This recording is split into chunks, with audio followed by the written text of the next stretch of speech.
Hey guys, welcome back to my channel. So आज हम लोग जानेंगे वर्क एनर्जी थ्योरम के बारे में, जो कि बहुत ही इम्पोर्टेंट लॉ है फिज़िक्स में।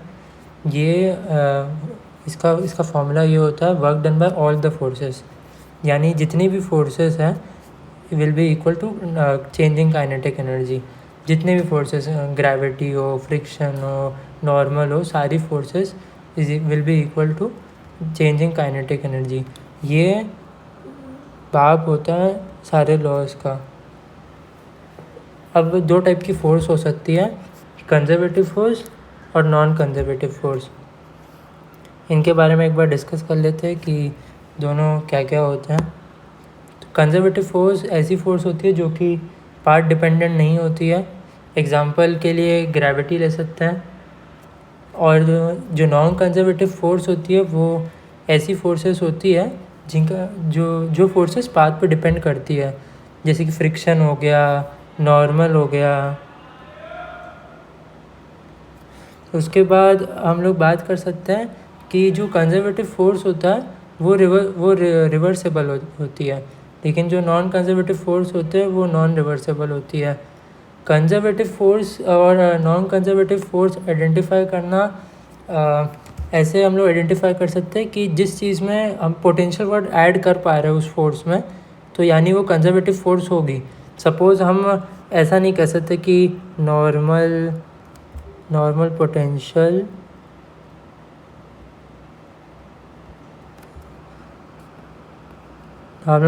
फोर्स, हम ऐसा तो कुछ कह नहीं सकते हैं क्योंकि ऐसी कोई चीज़ होती ही नहीं है। लेकिन हम लोग ये कह सकते हैं ग्रेविटेशनल पोटेंशियल एनर्जी। ऐसी चीज़ें तो हमने देखी है, ये होती भी है ग्रेविटेशनल चैप्टर में। तो वो फिर हम लोग ऐसे आइडेंटिफाई कर सकते हैं कि वो कंजर्वेटिव फोर्स होगा या फिर नॉन कंजर्वेटिव फोर्स है।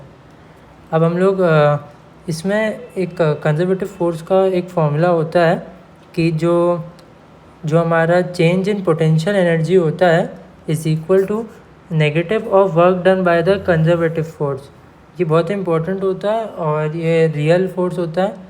ये मतलब एक रियल होती है ये चीज़, क्योंकि बाद में एक और लॉ बनता है, फॉर्मूला बनता है जो कि नकली होता है, लेकिन ये वाला रियल होता है। और पोटेंशियल एनर्जी की बात करें तो पोटेंशियल एनर्जी कभी भी हम ऐसा नहीं कर सकते पोटेंशियल एनर्जी बस एक पॉइंट के लिए, क्योंकि वो पोटेंशियल एनर्जी कोई किसी यूनिक पॉइंट के लिए कोई वैल्यू नहीं होता है। वो पोटेंशियल एनर्जी हमेशा एक रेफरेंस पॉइंट पे डिपेंड करता है, और इसलिए change in potential energy defined रहता है हमेशा। जो पोटेंशियल एनर्जी होती है उसको हम लोग कभी भी ये नहीं कर सकते कि एक ही पॉइंट का हम बता रहे हैं बिना रेफरेंस के पोटेंशियल एनर्जी का कोई मतलब वहाँ पे वैल्यू नहीं होता है, कोई उसका कोई एब्सोल्यूट वैल्यू नहीं होगा।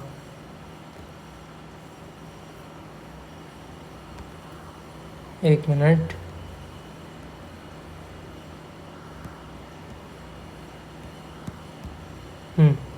उसके बाद जो चेंज इन पोटेंशियल एनर्जी होती है वो हमारा रेफरेंस पे डिपेंड नहीं करता है। इसका मतलब अगर हम लोग मतलब दोनों पॉइंट पे सेम आएंगे। अगर हम लोग ऐसे क्वेश्चंस आते हैं कि सपोज़ पॉइंट ए पे हम लोग इन्फिनिटी कंसिडर करते हैं और दूसरे वाले में लिखा है कि हम लोग पॉइंट ए को कुछ और हम लोग कोई वैल्यू देके कंसिडर करते हैं, तो जब हम लोग उसका आंसर निकालते हैं टोटल तो दोनों का सेम ही आता है, क्योंकि पोटेंशियल जो चेंज इन पोटेंशियल होता है वो डिपेंड नहीं करता रेफरेंस पे। अब हम लोग बात कर लेते हैं COME की, जो कि होता है कंजर्वेशन ऑफ मैकेनिकल एनर्जी। ये बहुत इम्पोर्टेंट है, नीट में बहुत बार इससे सवाल आता है। तो कंजर्वेशन ऑफ मैकेनिकल एनर्जी ये होता है कि work done by conservative force plus non conservative force is equal to changing kinetic energy. तो अभी ये इसका हम लोग डेरिवेशन देख लेते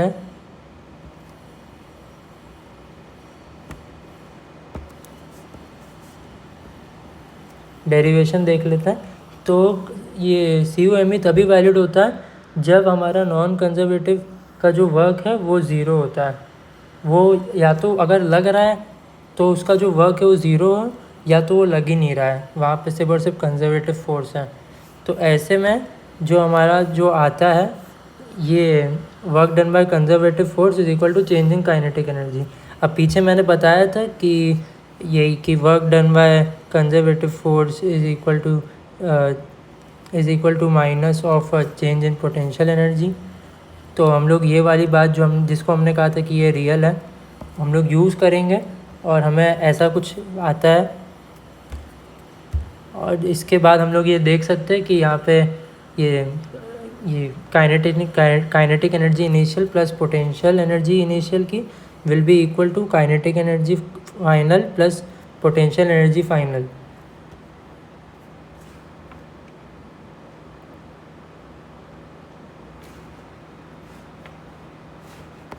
ये बहुत ही एक स्पेशल केस होता है वर्क एनर्जी थ्योरम का, जिससे और ये हम लोग यूज़ कर सकते हैं जब work done by non conservative force zero होता है या फिर वो लग ही नहीं रहा है वहाँ पे।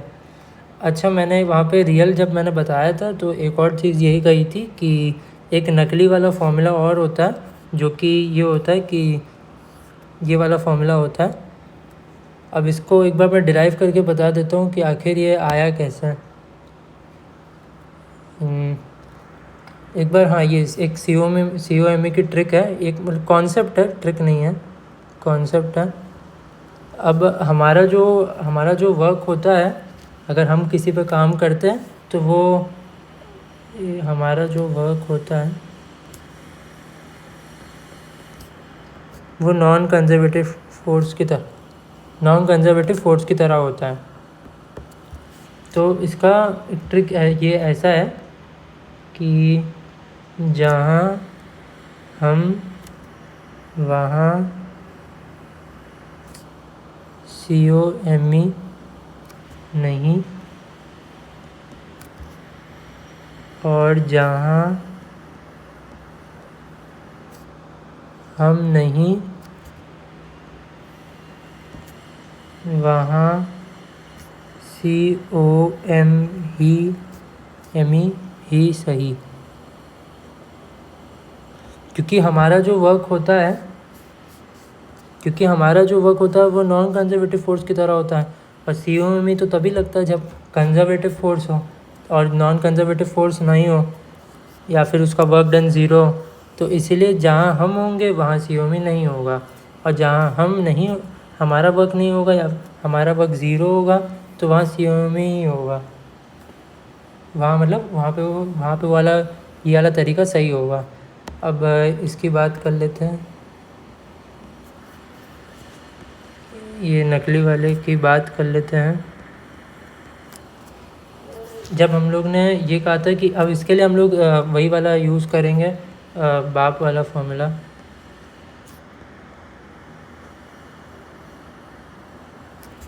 Work done by conservative force plus non conservative force is equal to change. अब अगर इसमें कंडीशन ये होती है कि अगर जो चेंज इन हमारा जो काइनेटिक एनर्जी है वो कांस्टेंट हो, यानी बहुत ही धीरे धीरे चेंज कर रहा हूँ,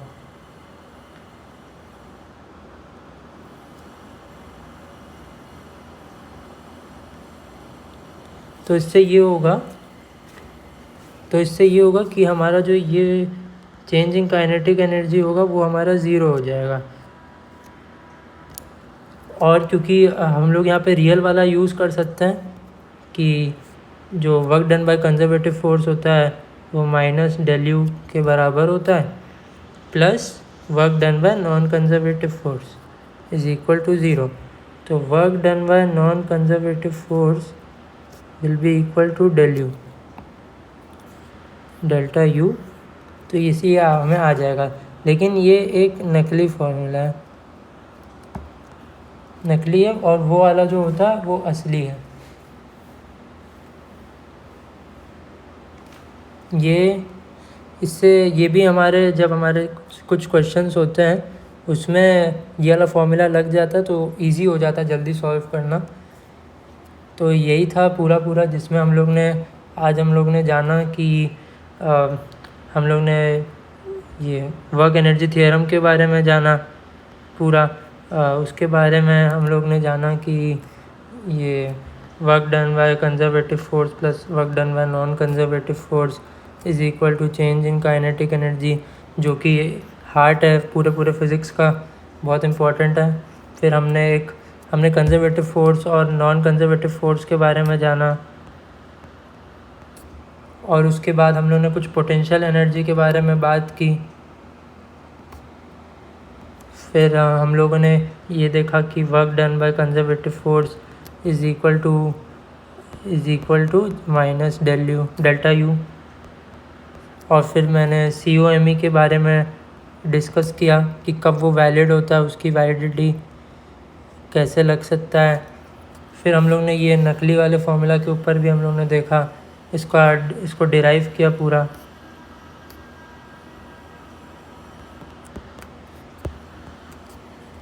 तो यही था पूरा वर्क एनर्जी थ्योरम। तो यही था पूरा वर्क एनर्जी थ्योरम।